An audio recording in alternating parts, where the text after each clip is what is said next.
Right, good evening everyone, and we're coming up to half term, and what we wanted to do, as you know, I've met with most parents now via the Zoom calls. We've had various questionnaires within the school for our pupils, and our pupil voice and school council. We've also had questionnaires coming through, feedback from teachers. And last week was our mental health and well-being week, or the week that's just been, and then we're going into Internet Safety Week. And I'm just very mindful that on my desk at the moment I have an iPhone, I have an iPad, I have a MacBook Pro laptop-y thing, I have an iMac over here, I have another PC here, I have a PC at home. And at the moment these things are, yes, they're allowing us to connect, but they're also producing all sorts of demands on our lives. So here goes.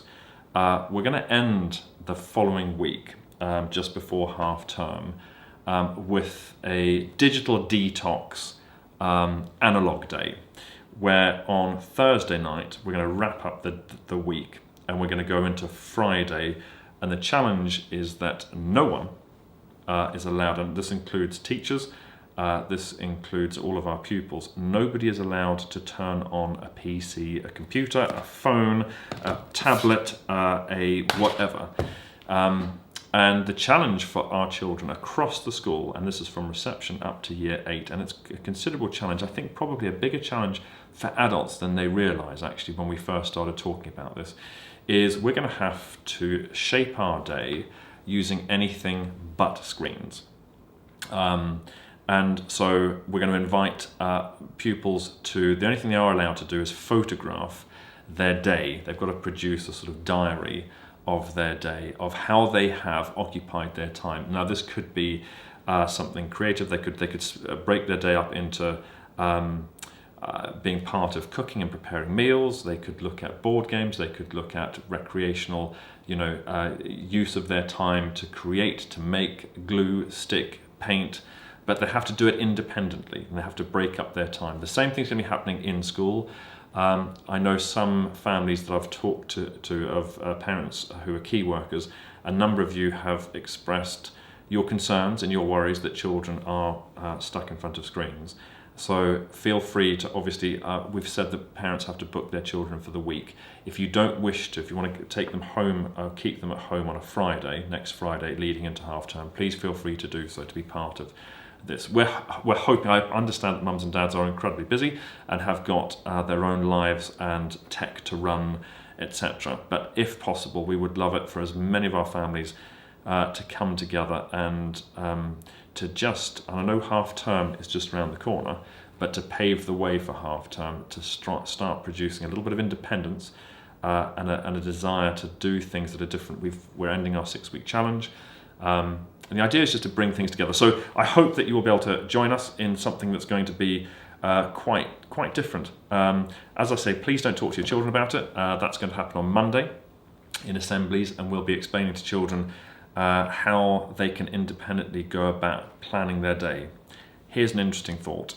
One of the interview questions that comes up most years from a certain school is if you were sent home from school for the day, and there was a power cut, what would you do with your day? And it's one of those fascinating things that can children who have spent their lives with this technology in their lives, can they occupy their time without it? So let's see what kind of reaction our children have.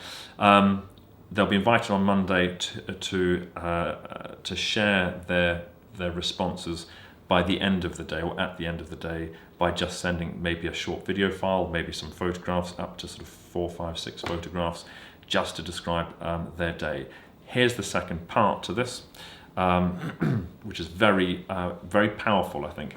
Our EDGE program, when we set up our EDGE program a number of years ago, I looked at the model of the sort of Duke of Edinburgh Award, and at the end of sort of 2 weeks of inset, as we drew out what we wanted to achieve from our EDGE program, I talked about a gold, silver and bronze award, and many of you will know Tim Cato, who retired at the end of last year. He came up to me at the end, and I never forget, he said, "Tim, why the gold, silver, bronze award?" And I said, "Well, it's quite a nice motivational thing."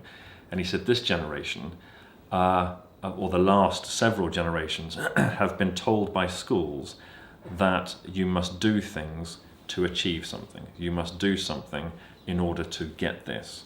And this idea that you do something just for the sheer love and enjoyment of it has somehow ebbed away slowly. And we hear our children, when we ask them to do something, almost asking that question, well, what do I get out of it? I need to make that decision of whether it's worth me investing in this, because if I don't get a gold or a silver or a bronze, I'm not sure if I'm going to get out of bed.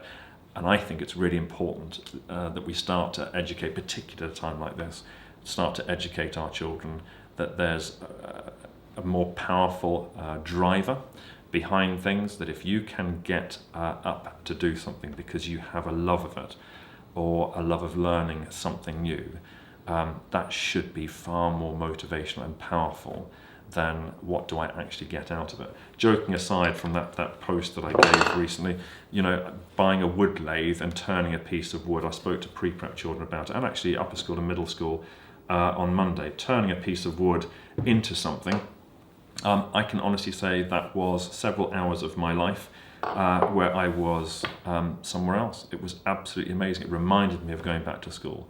So we need to get our children into that space. So I hope you'll support this program, this little mini project, and if it does go successfully, if it does go well, who knows where it could lead. Hopefully our children will fill their day with all sorts of things that are going to be different, and hopefully the biggest part is at least they're not going to spend their lives in front of these wretched black boxes. Ladies and gents, enjoy your weekend. Like I say, more details specifically to your children, but what I wanted to do was make sure that parents knew what we were doing, why we were doing it, and what we're hoping to get out of it at the end of next week. More to follow.